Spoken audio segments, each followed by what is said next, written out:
What's up, everybody? Welcome back to the Best Self Blueprint. So, for those of you who do not know, the mission of this podcast is to bring on people with the knowledge, insights, and experiences that will hopefully help you move towards becoming the best version of yourself, whatever that means to you. So, today, returning, this is a long time coming. You've all heard me talk about the energy work I've been doing and my energy coach who's been helping me with it. Well, that is yours truly, Amy Miller. What's up? So much. Right? That's yeah. So much. It's such a perfect time to have you on here both because again, like with the Trev Talks and with the podcast, I think every single one for the past month I've mentioned like the work that I've been doing or the things that I've been learning through our sessions together. Awesome.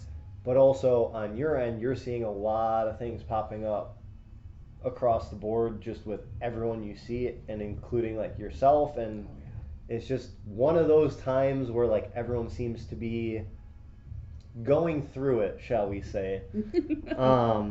But I want to start just by asking you about something that we were just talking about, which is you said, and I don't know a lot about like retrograde or all of that, but that circumstance aside, you said kind of a universal thing is people in their lives right now are facing off against emotional challenges that maybe they tucked away or haven't acknowledged. hmm What are some of the more like common things you see, and what holds people back from being able to just like overcome them? So like with retrogrades and things like that, because I want to say it's 8 planets that are in retrograde right now. So it's a lot of like those planets' energies are kind of being blocked or hyper um, like fixated, so to speak. So basically, like when we have all of these planets in retrograde, you have a lot of people that have mental health issues that are basically like their emotional damage, so to speak, is kind of just being exploded. So in their brain, whether or not they are normally able to tamper it down, it's just being like let loose. So like I work in the ER, also on second shift, as you know, and we've had a lot of mental health come in lately, and it's just been insane. Like, and it's not just been like the normal drunks. It's been like people that are literally going through like suicidal ideations, suicidal attempts. They're just not facing like either traumas or things that they didn't think was that emotionally dramatic to them when they went through it, but their subconscious was like, oh, no, no, no, we're going to hold on to that for later, Mm-hmm. because they didn't process the emotions properly when they went through it the first time. Yeah, we So, experienced that with me pretty powerfully. Yeah. so I mean, when you start going through this, it's more of like realizing that these are all things that you've been kind of building up in your subconscious, in your muscles, in your body, everything that's just kind of like, oh, well, mom and dad spanked me when I was 4. But, as a grown up, you're like, well, I needed that. But in your subconscious, for whatever reason, it was like, it made you feel as if you were like this horrible person.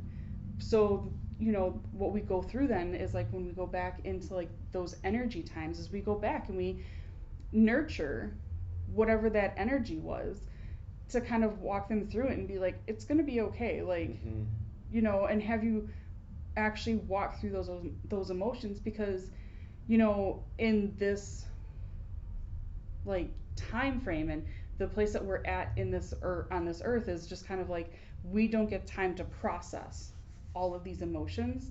So when doing energy work like this, it is there to help us process those emotions and kind of get you to that next spot to where you're like, oh, okay, I can do this. Mm-hmm.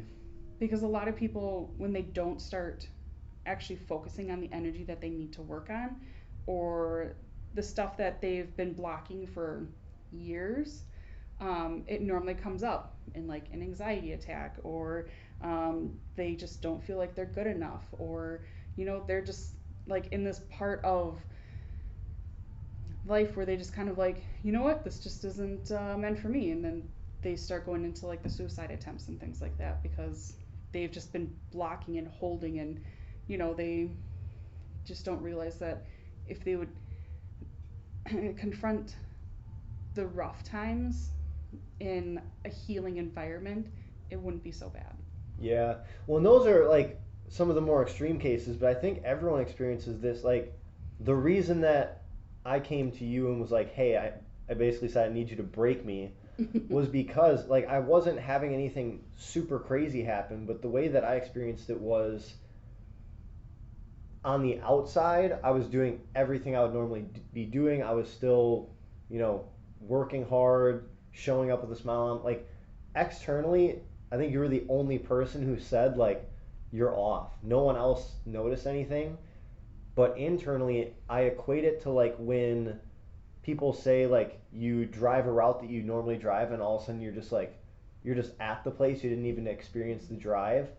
That was kind of me over that month and a half to 2 month time frame. And within that, there were just like tiny little signals that eventually I started picking up on. And then looking back, obviously hindsight's 2020. That's when I was like, all right, I had one brief like almost a panic attack, not quite, Mm-hmm. and I haven't had that in a really long time since I've started being very intentional.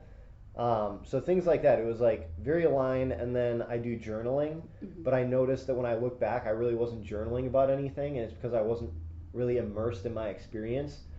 And so I think, kind of for people who are listening, that's one tip I have from my experiences, even if it's not something as extreme as like you are thinking about taking your own life or you're suffering from really intense anxiety, things that if it just feels off, like if you don't feel like you're like really involved in your life and you have that like daily like energy or positive exuberance, I don't know, is probably the best way to put it.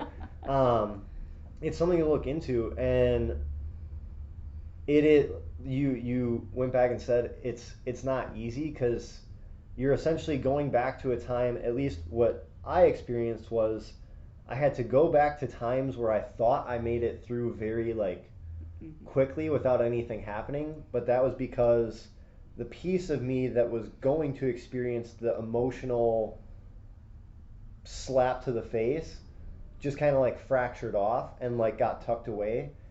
And it was when I went back and really like dealt with that part of me that I realized, oh, I didn't handle that well at all. Yeah. I just thought I did because I suppressed it. Yeah. And so that's where, like, for people who, I think it's a good thing to challenge yourself in when something really emotionally charged happens. If you feel like you got out of it really unscathed, questioning, like, did you really handle it well or did you suppress it? Mm-hmm. And that's where it comes in handy having a coach who can help navigate you through the swamp. Yes, and that, I mean, that's a really good way of putting it because it's just like a lot of people are just like, we just have to get to the next hurdle. And because you didn't literally experience anything, you made it through whatever you had to get through, but then you're like, oh, okay, well, now we have to make it to this next hurdle. And it's almost like if you've ever noticed that your life kind of is in a cyclical pattern where it's kind of like, God, I feel like I've already done this. Why am I going through it? But like it's in a different um like in a different event, or it's in like a different way that it's coming to you. Like for me, when I was in high school up until like 10 years ago, it just seemed like every time that I got into a relationship, it was just really weird because I was like, why is it that I'm going into relationships where people need me to fix them? And then Mm, and then they're just like, okay, bye. Because I did fix them, but I wasn't holding myself up to like realizing that I didn't need to actually fully be in their life. Like it was just I needed to be in their life for that moment of time. So then I would get attached to them, and it wasn't just like a little attached, like it was a full blown like, oh my God, you're gonna be in my life for the rest of forever. And it mm-hmm. wasn't like I just needed to be there for them at that time. So it's a lot of realizing what are your patterns that are happening, What is it that keeps hitting you every single time? And you're just sitting there and you're like, God, how many times am I going to go through this before I'm just done? Because it's rough because there are things that happen in past lives, and there are things that happen with your ancestors that are coming through to you as well. So, and you're having to kind of clean their slate as well, because they're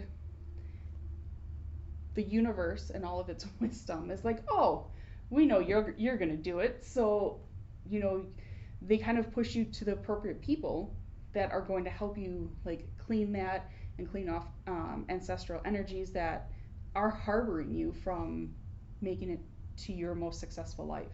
Yeah. So this is actually fascinating because up until literally today, like 2 hours ago, I still believe in all of that stuff, but I always thought it was kind of that like pseudoscience type thing. But there's actually a term for that called transgenerational epigenetics. So traumas that happen to your like to like people in your lineage, somehow that gets like stamped into their DNA, and through the generations that continues to like get passed along. And I just find that so fascinating where it's like science is finally catching up to some of these things where it's like you can believe it and like you have that faith and know that it's true, at least for you, but there was really nothing to like actually back it up, and now they're like, oh shit, no, yeah, science is like proving this stuff Yeah. now. And I'm so excited to see what else that kind of comes from that like woo woo world now finally starts getting backed up by science. Because even like when I did that tarot reading episode with Kat, I was talking about like my logical brain fully denies all of this stuff because it can't analyze it and like break it down in a logical way that's like scientifically backed and proven. But then one of my favorite phrases is there's only so many coincidences until it isn't one. Yeah. And that's the case with a lot of these things where it's like what you're talking about with kind of life lessons repeating themselves. Yeah. Like there's few rhymes or reasons analytically as to why that would happen, but spiritually or emotionally it just makes sense.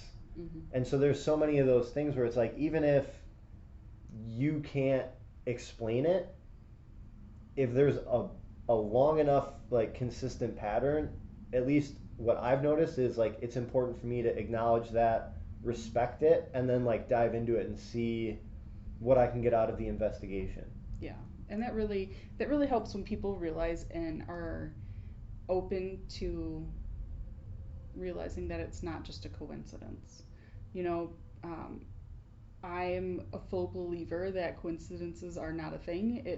It was meant to happen for a reason. Everything that plays out in our lives is there for a reason.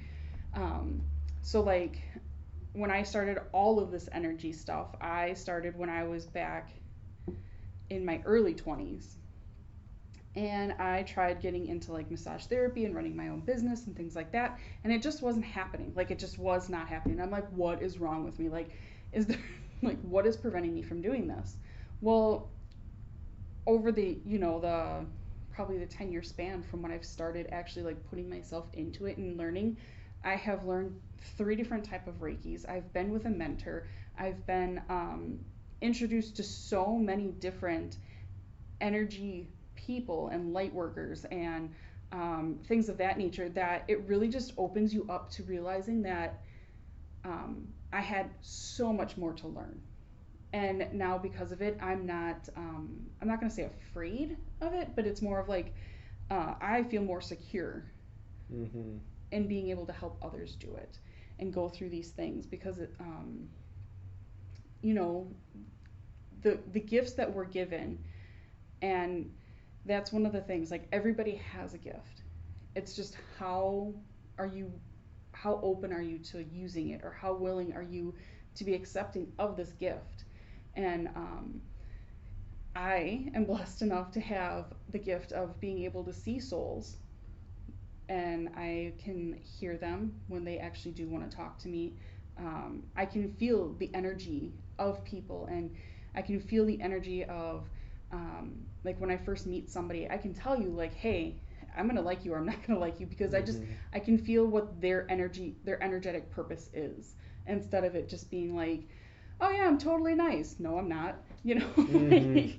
like there's always that thing of trusting your intuition and knowing where it needs to go, because if you're not trusting that intuition, you're not opening up to anything past just like this meat flesh body that we're walking around this earth on, and everything is just a physical thing instead of it being like the energy related thing. Because I mean, the moon moves water. Where what is it, 90% water? Yeah, give or take.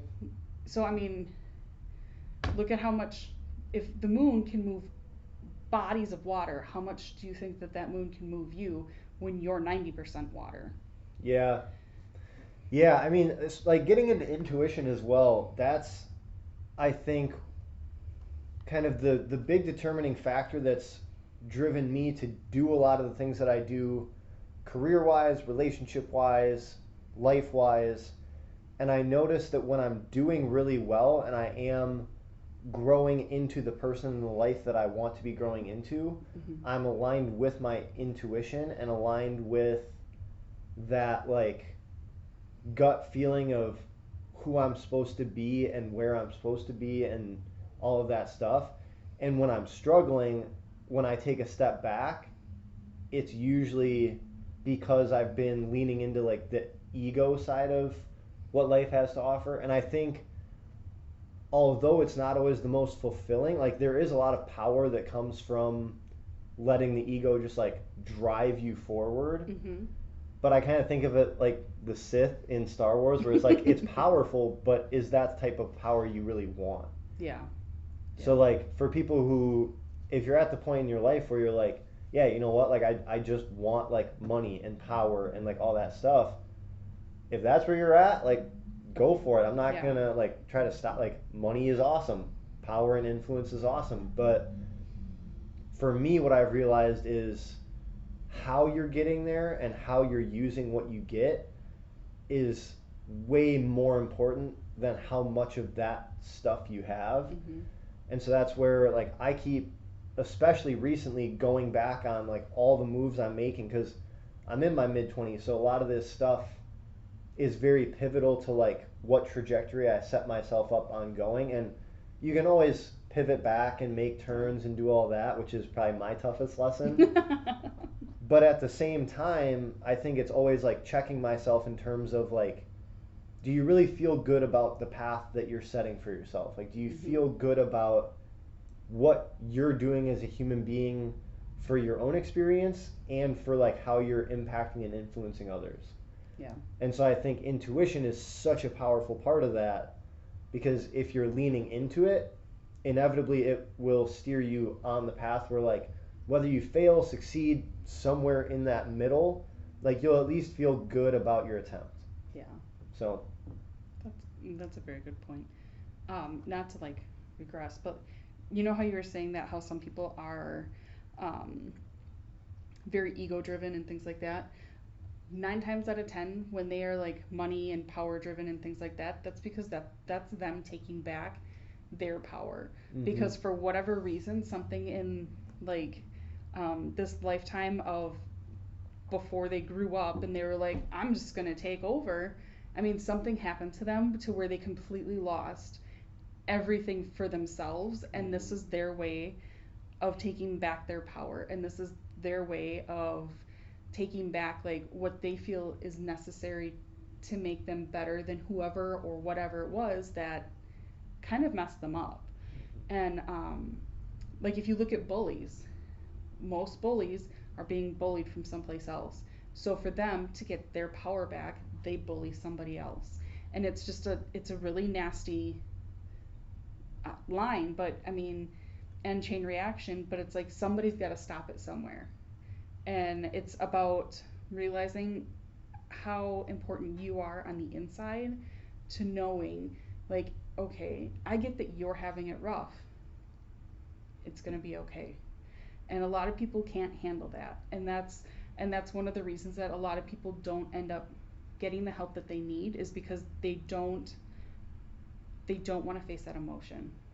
And because it's tough. I mean, you've gone through those emotions. It's rough. It really is. Like, but when you come out of it on the other side, you're just like, it's almost like there's an emptiness in you, but it's not empty. It's like a space for you to grow. Yeah, I mean, it's at least for me, because so I'll very briefly run people through who don't know what I did with her. So I did that Run S'more race, a 24-hour race back in June. It's mid-September now.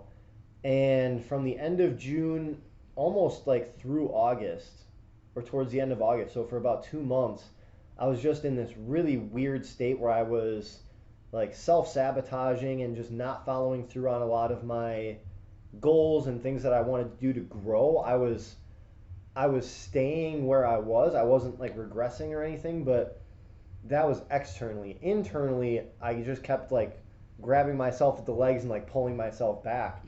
And there were a few key things that had me reach back out to you and just say, hey, I really need to like get back into this energy work. But it was actually you who finally like convinced me to come to you with this very specific request, which was I was at the gym, and I'm very good at, no matter what mood I'm in, when I show up to work, like as I feel you should be, like you're there to help other people, and so you can't be showing up with like this woe is me, like my life is like in shambles kind of thing. Like you have to be there for them. Yeah. And I think I do a pretty good job of that. But while everyone else didn't notice any difference, you just came right up to me and you were like, don't take this the wrong way, but like you seem fake. I was like, what do you mean? You're like, your happiness just seems fake. And in the back of my head, I'm like, oh shit. And so that really led me to like dive deep into, okay, what is the problem that I actually need solved? And so I started looking back. I'm huge on pattern recognition, and I just noticed that every time, because what had happened is after Run Some More, I do enjoy like celebrating after a big accomplishment, but I let myself celebrate longer than my higher self wanted me to, I guess would be like a good way to put it. And as soon as I consciously or subconsciously think that I'm not doing something that's like in my best interest, I think about it like there's a nice green pasture and then there's a dark grimy mud pit. And when I do stuff that's not aligned for too long, I slip into the mud pit. And then there was this thing that would just grab me by the ankles and drag me deeper. And I couldn't figure out what that thing was. But every time for the past probably 10 years that I would, 10 plus years, that I would slip up, I would just pull myself deeper into the pit. And so I came to you and I was like, I don't know how to word this, but like, I need you to break me because I can't figure out what's in there that keeps pulling me deeper and deeper. Yeah. And like, to make a long story a little less short or a little less long, I think that was where it was kind of my pivotal moment of, I know enough of leaning into my intuition of what I need help with, but I couldn't figure it out on my own. And so it was a matter of, all right, you know what you're doing. I'm putting myself in your hands. Like, how do I figure this out? And so being in your position, how do I word this right? Like, what do you do to like prep yourself for someone who's coming in with that type of question? Because that's like a deep, intense question that I think a lot of people probably have asked you about, is like, what's going on with me? On your end, like, how do you handle that? How do you help people navigate that? So it's all about, so like when, do you mind if I kind of like go through Yeah, kind of what we did? do it. So, so like for when me and Trevor do stuff, and I kind of do this with a lot of people, I just kind of let the universe and its energy come through us. I normally set up like incense and I do crystals and things like that that help kind of bring up what needs to be brought up. And then before the session starts, I kind of do like a small Reiki session of just like bringing in good, healthy energy. And right before we start, I normally ask, are you open to healing? Because 9 times out of 10, and that's the whole reason that I do the Reiki beforehand, because it's like if I feel like there's a block of the Reiki trying to come in, then it's kind of like there's this thing that you're personally doing, which is good because you don't want to pick up on other people's energy. That's very draining. So I will ask, like, are you okay with accepting healing? And then as soon as I asked that when we were doing it, it was almost like this black veil just kind of came up and off of him, and it was the most amazing thing ever, because even though he's getting imagery, I'm also getting imagery of everything that's happening through the session. And then I start off at like the base of the head and like right here at the occipital area, and I just lay my hands here, and I kind of just like feel it, because it's just weirdly enough for people on my end, it's about feeling, it's about emotions, it's about kind of like where you need to go. And then we start at the base of the stairs, and that way it's kind of like your ego and your soul kind of just realizing, okay, it's time to separate so we can actually do the healing. And that's why I have us go up through the stairs. And then we hit a hallway, and from that hallway, whatever door normally opens, that's the door we go to, and that's what needs to be healed. Because when we go up there, it's a question of what is it that needs to be healed right now. So like when he came to me and asked me, for me to break him, basically, it was, we got to that stairs and we got to the hallway, and I was just like, I gave him the option of like, whatever set of or whatever door you want to go to that highlights, that's the door we're going to go into. But with that, he stopped. Can I do a quick side note Yeah. too?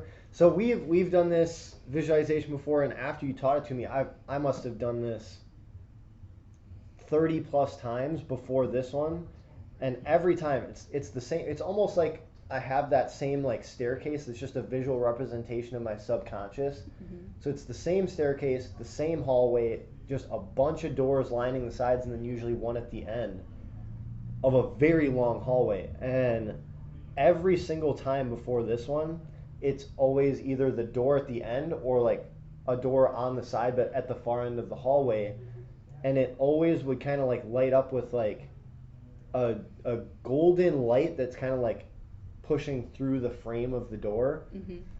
But this one, when I got to the top of the steps, for the Harry Potter fans out there, it was the feeling that the Harry Potter movies describe like a Dementor has, where like mm-hmm. it was the first door right on my right, and it was like black and just like dark and cold and scary. And so yeah, I just wanted to add that little side note. Yeah, you didn't tell me about that part. Yeah. But because of that, he also said he did not feel comfortable going in there. So then we ended up having to go into a different door first, get his guides to come in with us, because 9 times out of 10 when your soul doesn't feel comfortable going into it by itself, it's because it doesn't feel like it has the proper, I'm not going to say energy, but like it knows that it's going to get beat up before it needs to get beat up, and it doesn't, so it needs that energetic help. So what were your guides again? Well, yeah, because so like I kept like mentally saying, all right, open the door, but like the kind of the imagery in my head would not let me do it. Mm-hmm. And so you're like, all right, go back out, where are you? And I had this whole picture of where I was, and there was kind of like my like spirit self, if you will, basically saying like, I can't let you in there. And I asked why, and it whatever the thing is, was like, I'm scared that it will break you, like, and not break you, maybe break you in the way that I was asking for, but it was saying like, I don't think that this will benefit you. I think it will break you in a way that like you won't come back from. Right. And that's when you said, if we bring in like support, will you let him in there? And so that was where it was like basically bringing in kind of who I believe to be my spirit guides, like my grandparents, people who have passed away who I'm close with, just like energies that I don't know who or what they actually are, but I just know have kind of given me that lucky roll of the dice every once in a while. Like just things like that. All of that energy and kind of the things that I've picked up on that have supported me. Mm-hmm. Like all of that kind of like came. It was like my squad rolling up behind me the second time into the door, and that's when it like actually opened and it got very real. Very, very real. Yeah. Um, are you okay if I tell them what happened in the room, or? Yeah, so I'll Okay. kind of explain my, and I'm not gonna take a ton of time to like go through the whole thing because Oh, yeah, no. we'd be sitting here for probably another hour. But so I opened the door and there were 5 people sitting there. It almost looked like again, I'm just an analogy guy, like Davy Jones' locker from like Pirates of the Caribbean. It was just like dark and cold, like just like the door, dark, cold, grimy, like a prison basically, but like the worst kind of prison you could think of. And so there's 5 versions of me, kind of the 3 that I could recognize were sitting, and then there were 2 that I couldn't recognize that were kind of standing off to the side. And slowly kind of looking at all of them, I could recognize the 3 because they were past versions of myself. And then you picked up on the fact, I didn't even like notice this, but you picked up on the fact that the 2 that I couldn't like figure out where they were from were future versions of me that were locked in there because I haven't healed my past in order to let them experience the future that they are going to experience. Right. Mm-hmm. And that's, yeah. So yeah, it was basically just I had to, and these 3 past versions of me were kind of the 3 most emotionally scarring times in my life that I found out caused me to have a very like fractured, toxic definition of what love is in my head, and a very false version of what love is in my head, because it was like the version of me that like the definition of love that I grew up with my entire life got broken externally. So I kind of lost that sense of what love meant from other people. Then the second one was like kind of the fracturing of the definition of love internally within myself. And then the third one was just a bitch. Like that was the time in my life where I essentially abandoned not even like love, but like any type of respect or admiration or sense of care of myself. And so like having, that one took the longest. oh my gosh, That one took the longest. so like having to relive the experience that caused me to lock that version away. So I was just getting rocked from like just having to go back and relive that stuff, and it was really vivid too. Yeah. So reliving it, and then as soon as I was done reliving it and feeling the emotion, then I got confronted by that version of me, and so it was just like, oh my gosh. And so I would face off against, and face off is a very like it felt like that at first, and then it turned into a connection with. Yeah. Slowly, but like, so I would face off with the first version, the youngest version, then slowly build into a connection and kind of got into that healing process. And then as soon as that got healed, I felt good for like 3 seconds. A third of a second is more accurate, because then I look over and the next one's staring at me and I'm like, dude, I don't know that I can do that again. But you did and just it, having and you to just nailed like it. And like walking back in and doing it again. And yes, it was one of those things where, and something that I do pride myself on is I don't shy away from things that I know are going to be super uncomfortable, that I'll get very powerful lessons from. And that's with like the physical, like doing hard workouts or signing up for hard races, doing this growth work, like that's where I see the utility in doing stuff like this, is like if you develop that muscle of sitting in the discomfort, like if I haven't built that up, I think there's no way I would have stuck with No. doing that. Like I No. definitely would have been like, pull me out, I'm done. Yep. Screw it, big red button, safe word. Pineapple. But so like again, without going crazy into it, and that was even probably a really long description of events, but like that was what I experienced. But Yeah. then from your side, as someone who was like seeing me go through that, Mhm. what was your experience?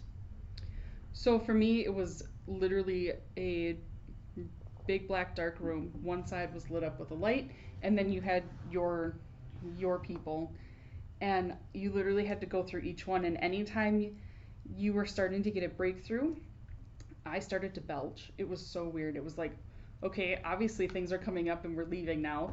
So that's great. And then when you started hitting like heavy hitted emotions, I got the urge of wanting to puke and then trying to cry. And like it was like what you couldn't get out. I was that person that was like, they're like, oh, you're sitting there? Okay, we're going to have you throw it up for him. Yeah. Because you needed to, because for whatever reason, it was like you needed to have that other person there to kind of help break that energy so you could like move it through. But you felt it though. Like you felt all the emotions. It was just like the way that it was exiting your body was to exit through me and out. When it almost felt like I'm gonna do a little dance move where it was like I gave it to you and then it was like whoop right back, and so it was almost like that. And no, I can't dance, so shut up. But it almost felt like I was too scared to like let the guard down. Because I remember probably one of the most powerful moments was in that first interaction with the youngest version of me in there, and I remember like he kept like kind of getting closer and closer, but like the closer he got, kind of the more guarded I got. And so what I would assume is you started feeling those emotions, and in doing so you were like, it's okay to feel this. Like it's going to be all right. And so I just took a deep breath, and he, in the like kind of the imagery of it all, he put his hand on my chest, and I just I just broke. Like that's when I started like crying, and that's when like everything got super real. And that was kind of the start of the big drop on the roller coaster. Yes.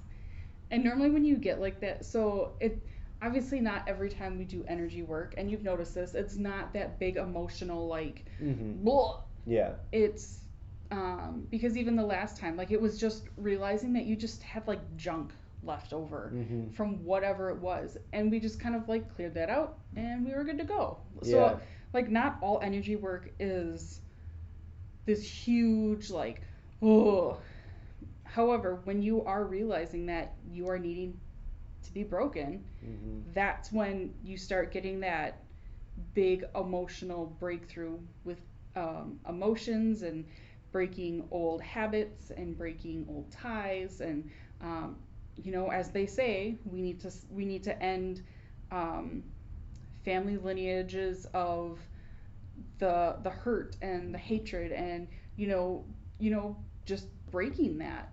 And that's when you're going to start hitting all of those things, is because that's the energy that needs to get broken. And like part of it is there's this thing called oh my god, I just had a brain fart so much. I'll just describe it for you. Perfect. Basically what it is that there's a cord cutting. Hey. There we go. So for any of you that don't know what cord cutting is, basically it's the energy that connects you to the other person. So because we're doing this, and from the moment that we met, there's a cord. Depending on how intense our relationship gets is how big the cord gets for the most part. So like even if you have a 30-second conversation with somebody, there's a small tether. And it is up like to maybe some yarn or something. Yeah. But it's just something there because you guys had that interaction. So, and there was a reason that you guys had to have that interaction. So it's up to you whether or not you want to just eventually cut that cord to release that energy. Because even though it was only that 30-second time frame, there's something that stuck with that person from you and was like, hey, that guy was pretty cool. I need to go back to him for whatever reason.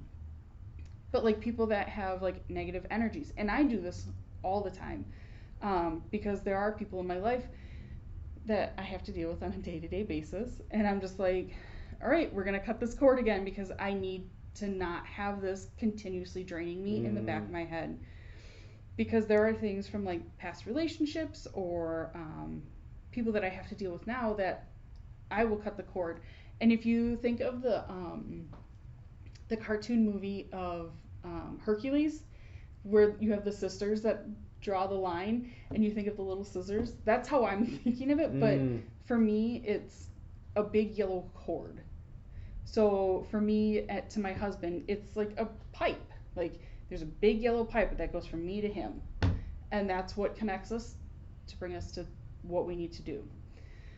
If it's like people that are energetically draining me, I feel like it's probably like a good pipe like this, because they're sending me energy. Because whenever it's like I'm overthinking or I'm like literally just being drained from them, and it's because things just keep popping up in the back of my mind, and I'm like, what is this? And then I'm like, oh, we're not gonna play this game. So then I'll go through and I'll be like, I don't want to feel your negativity. So I'll go through, I'll cut the cord, and instead of having that cord come back to me, I burn both ends. And the reason that cords come back though is because you have to reenact with them. So it can be daunting, but it's also about learning to realize that sometimes we just need to stop. Yeah, this is actually something. So now that I'm kind of back in my groove, especially, I like to go on a morning walk every morning. And this morning in particular, there was like just a recurring thought going through my head, and it's fascinating that we're talking about this topic right now, because I was thinking about that whole like energetic connection with people in your life, and it is fascinating how, like, at least for me in particular, when I'm doing well and feeling good, I tend to reach out to the people who make me feel good and like have a very healthy relationship with, that kind of helps me like grow and just be in my element. And then on the flip side, I was kind of thinking about back to like when I get tripped up and I am in those darker places, who do I just kind of knee jerk reach out to? And it's the people who like love them to death, but maybe aren't the best for like my growth or my mental sanity or any of those things. And it is a really tough thing, because even if they're unaware that you're doing it, like you're essentially like breaking up with that person when you cut this energetic tie. And that's not to say I don't believe in always just like, oh, if someone like doesn't have the best energy all the time, just like ghost them and cut them off. Like I think there are people in your life who are there for a reason and will continue to be linked with you, even if it's not always like the healthiest interaction. But that being said, something that I'm taking very seriously in my life right now is like, who makes the list of people that I should be consistently reaching out to and investing my time in, and who are the people who I need to be very careful about, like when, where, and how I'm associating with them, as well as the energy that I'm like bringing into that. Because that's a conversation that we've had before. Is, I mean, people probably pick up on the fact like I have very strong energy, whether it be like for better or for like I'm an energetic dude, both physically and like in this kind of spiritual aspect that we're talking about. And because of that, I need to be very careful about when I let that flow. Because when I exude very strong energy, I'm also asking for that in return. And like, because of that, I take on a lot of people's energy if I'm not careful with it. And like, I used to take that as like, oh, I'm just a chameleon, I can fit in with everybody. But it was actually like, no, I'm just opening the floodgates for like you to get my energy, but Mhm. also for me to take on yours. Yeah. And now I'm a lot more careful about like feeling out the energy in a room, and then if it feels like an energy transference I want to partake in, then kind of like immersing myself in that. But if it's something where it's like, no, this definitely isn't for me, then it's okay, how do I protect the energy that I'm holding right now Yeah. in that positive state, but still allowing myself to like be in the moment with whoever I'm with. And that's a huge thing. Um, as they say, like energy attracts like energy. And like when you have people like us, empaths and things like that, basically our energy is able to kind of morph into what their energy is. So if they're like, I want to just be, and if you don't put up your shields for that, literally, you're like Captain America, no. Mm-hmm. um, you're allowing them to actually manipulate your energy because they don't realize that they can do this. They don't realize that Mm-hmm. they can push your energy around because you are open. When you're open to things like that, that's when basically energy suckers, like it's like a what is that insect called or bug called? Slugs. No, not slugs. What is that? That sucks stuff. Yeah, they suck your blood. Oh, a mosquito. No. Leech. There you go. There you go. Thank you. Words are so stupid. Gotta love They're like leeches, basically, because they Mm-hmm. will just sit there and they will just pull your positive energy, so that way they can feel better. Yeah, and not to like blame those people either, because No, they I don't mean, know. yeah, there are people who I think are somewhat aware of the fact that they do it, but like it's not always malicious either. Like No. they know that they need to be around someone positive, Yep. and unfortunately, in doing that, they can, Pull your energy. yeah. So this was how somebody explained it to me once. Like, say everybody starts off with $100 of happy energy every day. Every time you go to somebody and you kind of like willingly give them your happy energy, your $100 depletes. Well, by the end of the day, when you're feeling like crud, you're in the negative now. Mm, So it's a matter of how you're wanting to give your energy away or your $100 away. Because, yeah. like, do you want to give your $100 away to this entire person and then go to the next person and be like, oh, I don't have anything else to give you. Mm-hmm. And now you're going into the negative because now the next person you go to, you're like, oh, well, two people ago, and now this person just took some more, and now you're to the third person, and you're just like, I don't think I can do this. Yeah. So, Yeah. Okay. So that being said, what's your advice for someone who, because I've been in this situation plenty of times where it's like I have friendships where you just know going in that you're going to have to protect your energy. mm-hmm. Yeah. What's your advice for people in that situation? Like, let's put it this way. We'll start with what's your advice for people who have just one core friend group, but when they're with that friend group, they experience what we're talking about. So in that aspect, I would just any energy aspect, unless you know that they're a positive impact on you and they're there for your goals and you're there for their goals, like, you're there to kind of boost each other up, Mm-hmm. in that aspect, um, you're all sharing the same energy then. But if you have a core core group that's just kind of like you're all blending energies and you're just kind of like, yeah, but by the end of it, you just feel completely withdrawn and you're just, ugh, maybe I shouldn't have done that. What I always imagine before I go to like big events and things like that is I normally put a shield around me. It's an invisible shield, but it's like transparent to the point, like, and it's kind of translucent and whatever, Mm-hmm. but that's just how I'm imagining it. Mm-hmm. So I can put my energy out if I need to.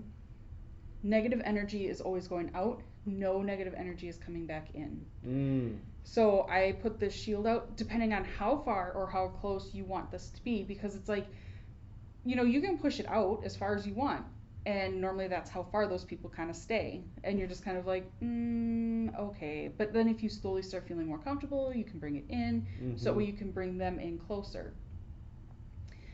But like when you're putting things out, you don't want to be that person that's just directly giving other people your negative energy. Because that's what they were doing to you. Yeah. So in that instance, whenever you're saying, well, I just don't need this energy on me right now, push it down into the ground. You don't want to push it out to other people because then it's just a big nasty cycle. When you're pushing it down into the ground, you're literally grounding yourself and you're grounding those emotions, and they're kind of healing with Mother Earth and her energy. So then I want to flip it, because this is something no one wants to admit that they're the villain, right? No. Nope. But that being said, and I've experienced this plenty of times where I'm not in a good mood, and I go out just because I agreed that I would go out and hang out with people. And again, I believe that I have, and you've confirmed this, so I am more confident in saying this, I have a very influential or like strong energy about me. Yes. And so when I'm in a bad mental, emotional space and I don't check that and I go and hang out with people, it's very easy for me to like very much influence their experience as well. So for, I guess, my own personal benefit and for anyone listening, when you are in that space, what are your tips for people like that? Like, we're talking about from the person who's in a good space and getting negatively influenced.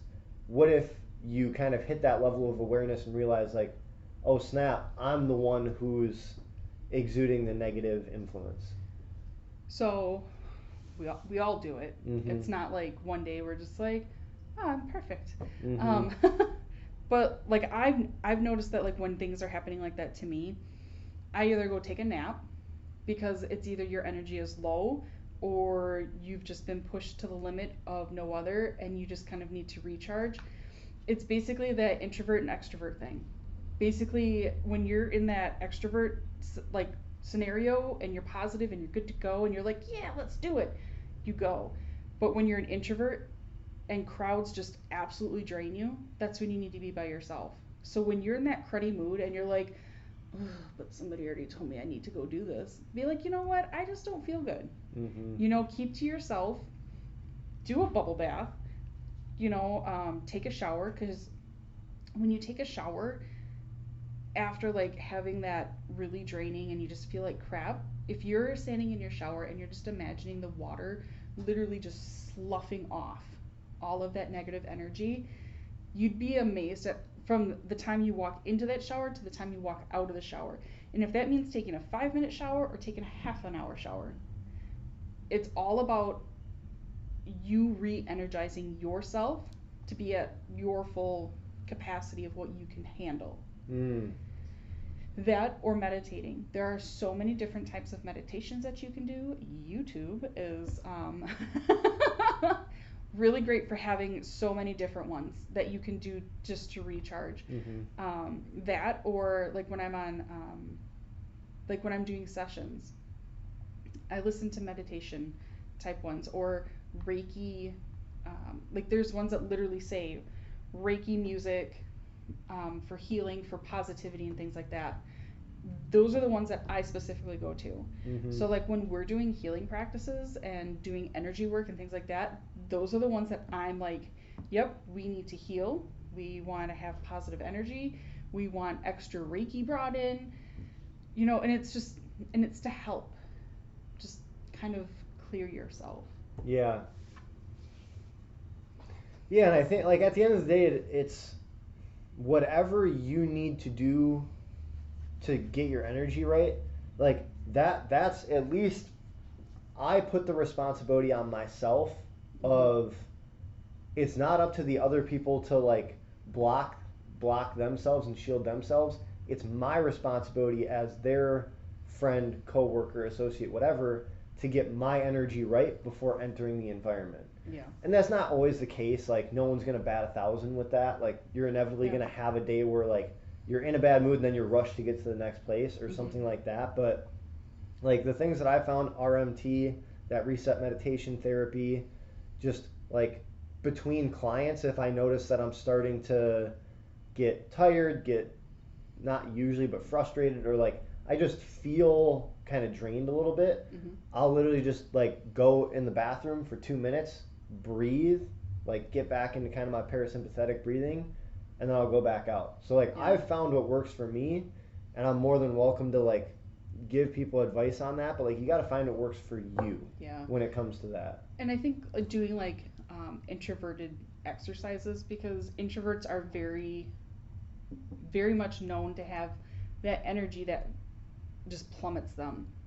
So if you know or an introvert in your life, ask them like, what is it that works for you when it comes to them feeling better after being drained excessively. For me, it's taking a nap, or me finding us like just an absolutely quiet spot, and I mean just breathing. That breathing is insane, and to feel where the breath goes in your body, it just absolutely just drops your entire anxiety. It drops your just all those levels that are just kind of like woo. Mm-hmm. And that's the thing to pay. So like to pay attention to how the breath comes in. So like when you're breathing in, if you notice that you're breathing going like, literally just stop yourself and take that slow breath in and count. I know that they have like what's called box breathing and things like that, but even just to count it in and then count it out. And then once you start feeling comfortable counting in and out, that's when you start paying attention to like, is my breath coming up into my head? Is it going down into my toes? Is it coming into my fingers? Like, and that sounds weird. Like, how can your breath go into your fingers? But it's all part of that imagery work. It's about realizing that with each breath, it's relaxing your body. Well, and that's a lot of the stuff we've talked about, right? Like, oh, I'd say the vast majority of the concepts that we've gone over in this podcast have a lot to do with your ability to use visualization and imagery. Like, and that's such a useful skill because, like, even for my meditation this morning, it was a guided meditation on YouTube. And it talked about, like, imagine a giant funnel right above the top of your head with this lavender light coming in, and it kind of runs you through, like, it's going into the crown of your head and your eyes and your ears and your jaw all the way down to your toes. And like obviously there's not actually a lavender light rushing through my entire body changing all my molecules, but the ability to visualize it and feel your energy shift as you visualize this happening, the more you do it and the more you practice it, because I'm sure that when I first started doing this stuff, I felt like an idiot. I can't even remember because I've been doing it for so long, but like eventually you get to the point where you do get really good at like imagining. Like for me, I could actually picture kind of this like almost like a bioluminescent gas that like was filling up my molecules and going through, and in doing that I came out feeling very like light, recharged, all that stuff. And again, there wasn't actually a lavender gas being pumped through my body. But when you can visualize it, it just gives you another tool to enhance the impact that these practices have. And so that's something I want to throw down for people is like, it brings me back to the Einstein quote of like, knowledge will get you from A to B, but imagination can take you anywhere. And I mean, that's coming from a fairly accomplished human being. And a lot of his accomplishments came from his ability to visualize these really out there concepts, and then from these visualizations he could like start to reverse engineer it and work on the science of it all.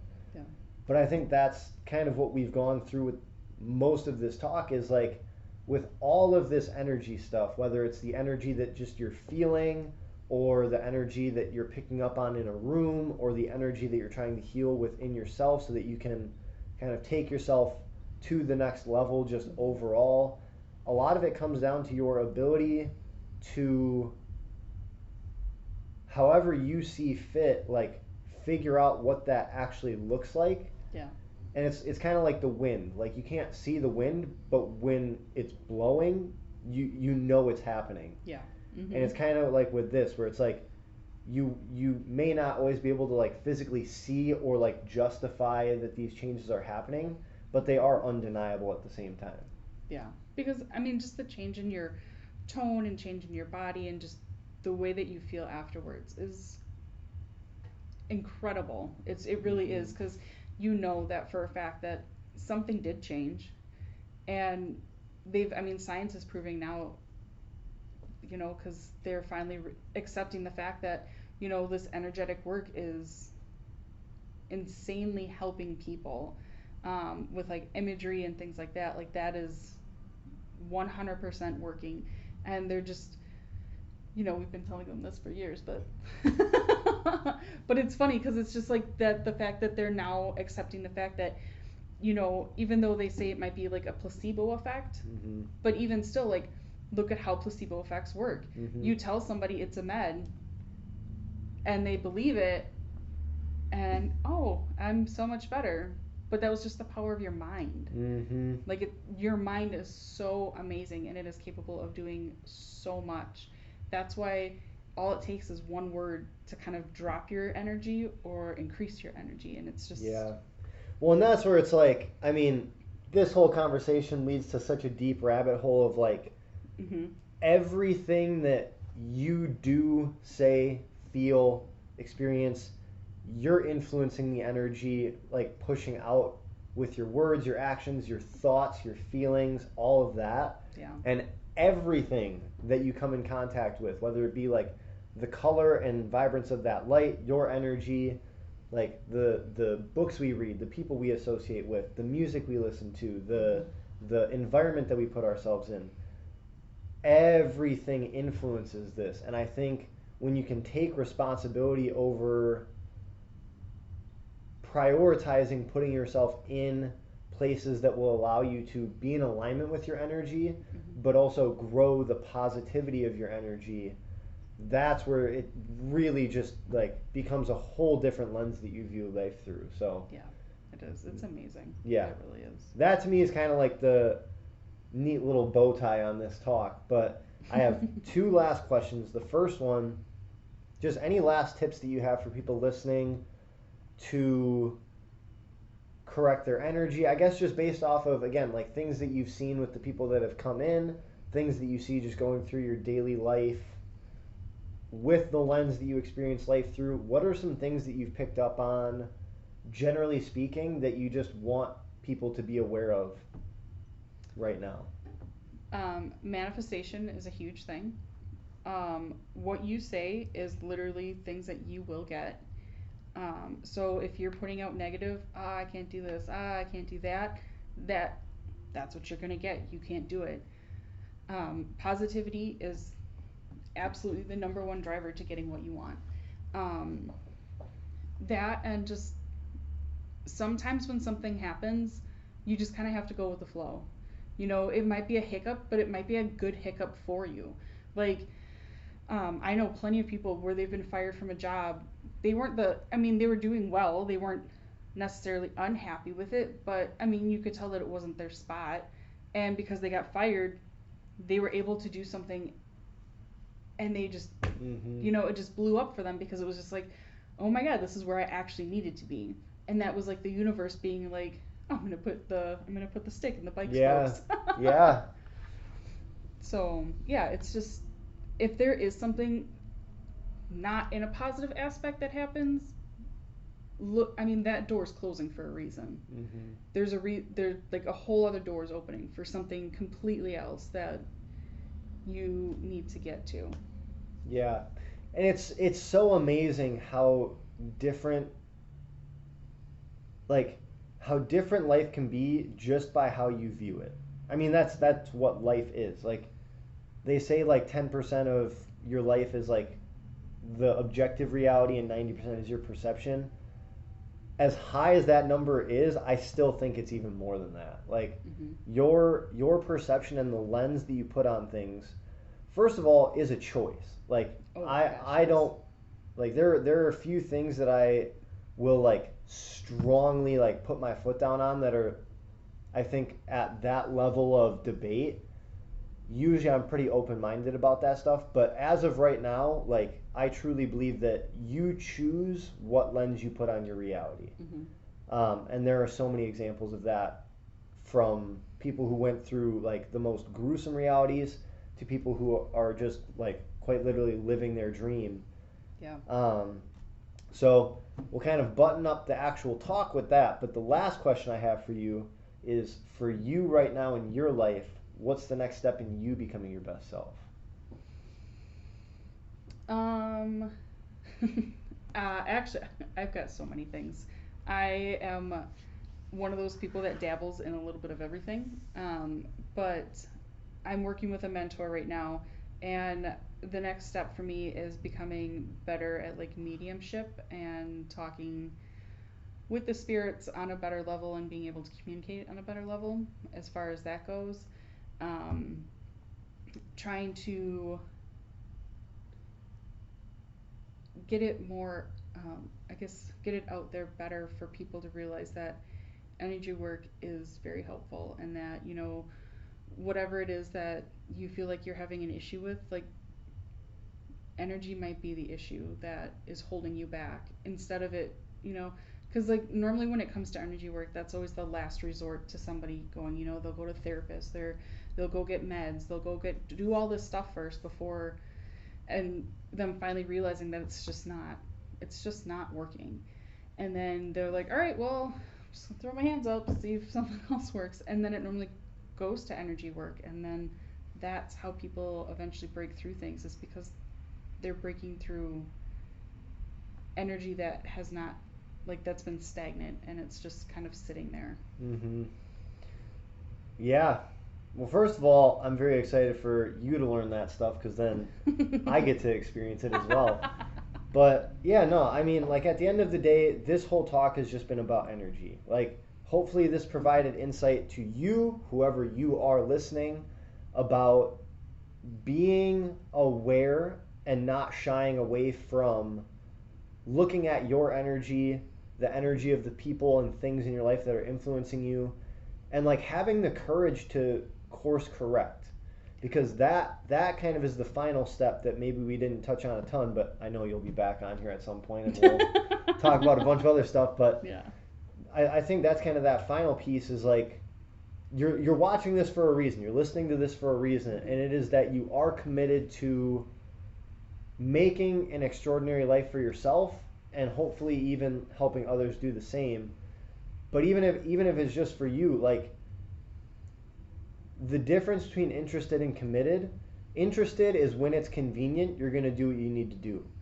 Committed is when it becomes inconvenient, you still do what you need to do. And so the fact that you were interested enough to listen to this podcast, probably at a time of convenience, I'm very grateful. Thank you. I appreciate it. But now the committed part is follow through on what we talk about. Like, that's why we do this. We don't just do this to sit down and have a chat. I mean, it's fun. I enjoy it. But the reason for this is so that hopefully this gives you tools that you can implement to help you make a better, more amazing life for yourself. So hopefully we did that. I believe we did, thanks to Amy. So thank you for coming on here. Absolutely. I appreciate it. If people want to either work with you or just kind of follow, I know you post like little quotes and tips and things like that. Mm-hmm. Where can people contact you or connect with you to be part of all that? So I am on Facebook. It's Mind, Body, and Soul Wellness Coaching on Facebook, and then it is Mind, Body, and Soul Wellness Coaching. If you just Google it, I think my business is like one of the first two. But if you look for the mandala, because I love mandalas, they're just amazing. But yeah, that's my logo is the mandala, so that is the one to go for. And Facebook, you can always message me. And then even on my website, there's a spot where you can email me or something like that, just to kind of be like, hey. Yo! All right, cool beans. Well, everybody, thank you for tuning in. Amy, thank you for coming on here. I obviously appreciate this time, but way more than that, I appreciate what you've done for me. I mean, just even in the last month, the monumental shifts that have come from your expertise and your willingness to kind of go to those uncomfortable places with me. And I know you've done it for other people, so keep doing what you're doing. It's making a huge impact. Absolutely. All right. People, check out her info. If you're anywhere near the Waukesha area, which I know a good amount of people who listen to this are, come check her out. She has more than enough referrals and testimonials to prove the benefit and result of what she does. But thank you for tuning in, and we will catch you next time. Peace!